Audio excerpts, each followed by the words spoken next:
नमस्कार दोस्तों, मैं हूं श्वेता मिश्रा। आप सभी का मेरे चैनल पर हार्दिक स्वागत है। दोस्तों, इसमें आपको सबसे पहला कॉलम होगा दिनांक, फिर दूसरा होगा विषय, उपविषय, प्रकरण, फिर होगा कक्षा, कालांश, अवधि। फिर इसके बाद होगा छात्र अध्यापिका का नाम, जो भी छात्र अध्यापिका का नाम होगा वहाँ वो लिखेंगे यहाँ पर। फिर विद्यालय का नाम। फिर इसके बाद हम आते हैं सामान्य उद्देश्य पर।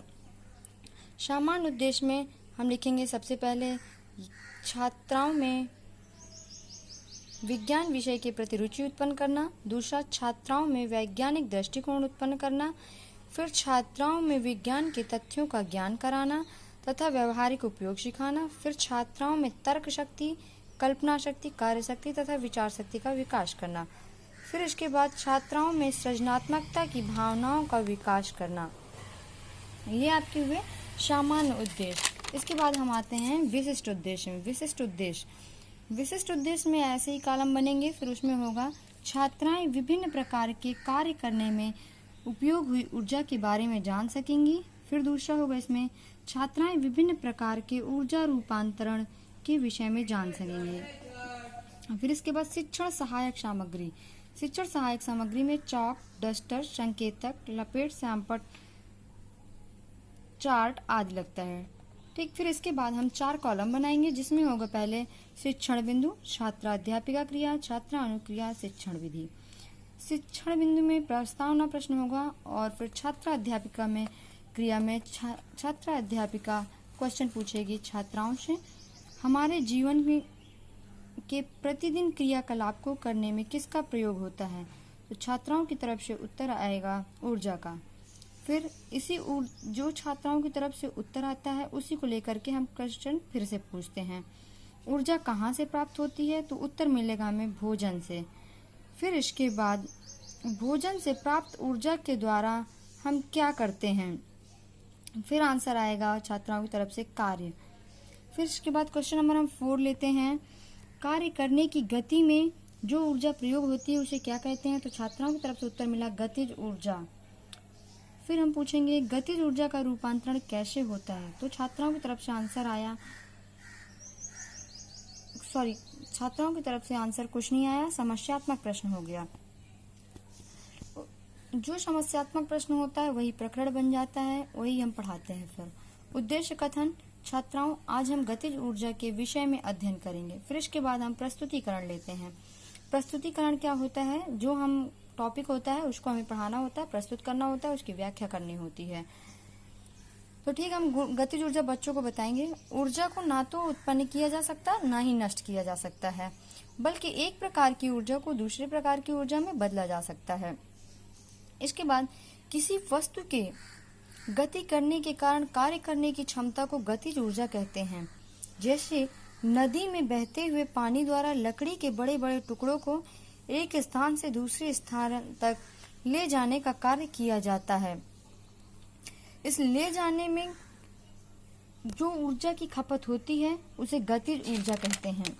इसके बाद इसी प्रकार तीव्र वेग से गतिमान वायु तूफान द्वारा वृक्ष उखड़ जाते हैं तथा मकानों के छप्पर उड़ जाते हैं। अतः गतिमान पानी तथा वायु में कार्य करने की क्षमता होती है। यह क्षमता उनकी गति के कारण होती है। यदि वस्तु का द्रव्यमान m व वेग v हो तो गतिज ऊर्जा k हो तो k = ½ mv²। k गतिज ऊर्जा जिसे हम काइनेटिक एनर्जी बोलते हैं, m मास द्रव्यमान, वेग v वेलोसिटी होता है। ऊर्जा का मात्रक जूल। इस k = ½ mv² में ये मास और वेलोसिटी की वैल्यू रख करके हम काइनेटिक एनर्जी निकाल सकते हैं। फिर इसके बाद विकासात्मक प्रश्न, जो कि विश्लेषण में होता है, छात्र अध्यापिका क्रिया, छात्र अनुक्रिया, शिक्षण विधि। विकासात्मक प्रश्न में बच्चों से को जो पढ़ाया जाता है वही पूछा जाता है। बहते जल में कैसी ऊर्जा होती है, तो बच्चों की तरफ से आंसर आएगा गतिज ऊर्जा। बच्चों, ऊर्जा का मात्रक क्या होता है, तो आंसर आएगा जूल। इसके बाद शिक्षण बिंदु, गतिज ऊर्जा का स्थितिज ऊर्जा में तथा स्थितिज ऊर्जा का गतिज ऊर्जा में रूपांतरण कैसे होता है ये बच्चों को बताएंगे। इसकी क्रिया लगभग 1 मीटर लंबा ऐंठन रहित मजबूत धागा लें। हमें ऐसा धागा लेना है जो ना तो कहीं से मुड़ा हो ना तो उसमें गांठ हो। इसके बाद पॉइंट 2 है, इसके एक सिरे पर लोहे की गोली बांधें। तो इसका मतलब ये नहीं है कि लोहे के एक सिरे पर गोली ही बांधना है, कोई भी आप भारी वस्तु, कोई ईंट, कोई ताला, कोई गोली, कुछ भी बांध सकते हैं।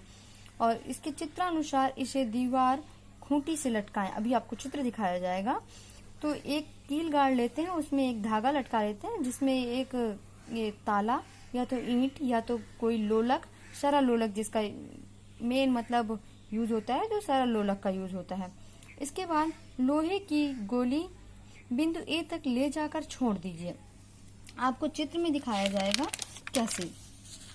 बच्चों, हम देखते हैं कि गोली बिंदु की ओर गति करने लगती है, गोली की चाल बढ़ने लगती है तथा उसकी ऊंचाई मेज के तल के सापेक्ष कम होने लगती है। गोली की स्थितिज ऊर्जा गतिज ऊर्जा में बदलने लगती है।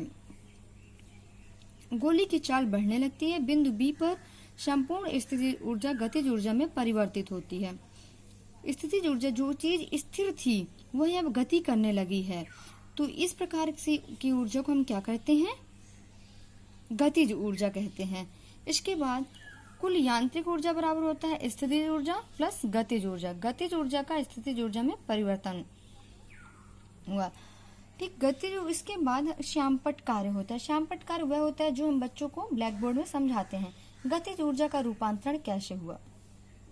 बच्चों, ये ऊपर कील गड़ी हुई है, जो बी आपको दिख रहा है पॉइंट, उसमें वो एक धागे से लटका हुआ एक लोलक है जिसको हम पकड़कर पॉइंट ए तक ले जाते हैं और फिर छोड़ देते हैं। वो पॉइंट सी तक मूवमेंट करता है और फिर वो पहले ए से जब सी की ओर जाता है तब तेजी से जाता है।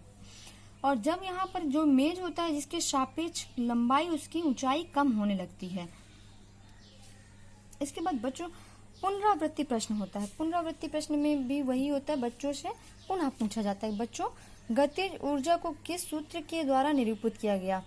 तो इसका आंसर मैंने वैसे आपको बता दिया है, k = ½ mv²।